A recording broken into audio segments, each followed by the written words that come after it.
This tutorial is showing you the iris stitch. It's a delicate crochet pattern made with repeating shell style clusters.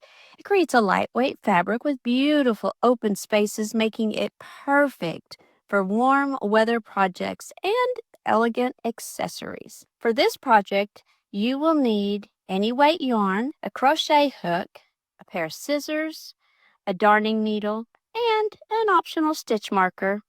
That is up to you.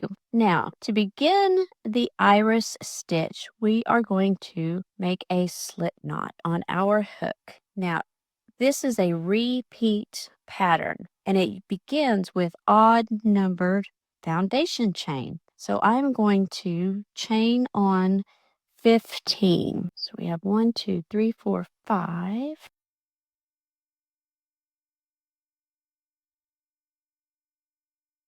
Now we are going to work 2 double crochets into the 5th chain from the hook, starting with this 1, 2, 3, 4, 5. So with the double crochet, you're going to wrap your yarn over your hook, put it in the chain, yarn over, pull that loop up, yarn over, pull it through 2, yarn over, pull it through 2 more. Now we are going to make our second double crochet into the same stitch. Then we are going to chain 1 and work 2 more double crochets into the same stitch. This set of stitches and chain 1 creates our first iris cluster or iris stitch. Now we are going to skip 3, 1, 2, 3, and go into the next one with a double crochet.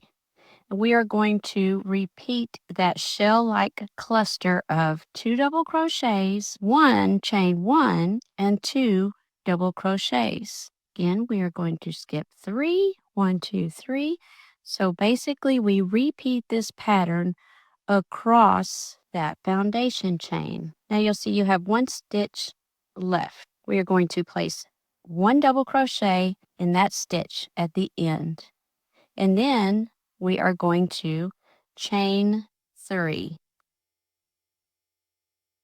and turn our work. Now to create row 2, we are going to repeat that pattern working into the chains. So we're going to do that double crochet, 2 double crochets, chain 1, 2 double crochets into each chain 1 space of the previous row's cluster. And I say previous rows because you are going to repeat this on each row until your project is the desired height that you want. We'll come over to the next one and we'll work this to the end of this row. Now your stitch marker, if you had used it, you would have put it at the end of your row.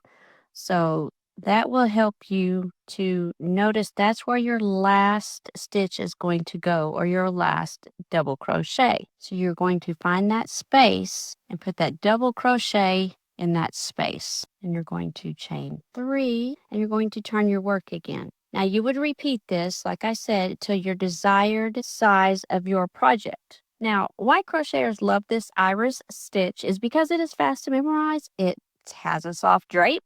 It's light and airy texture, and it is beautiful for oversized shawls and blankets.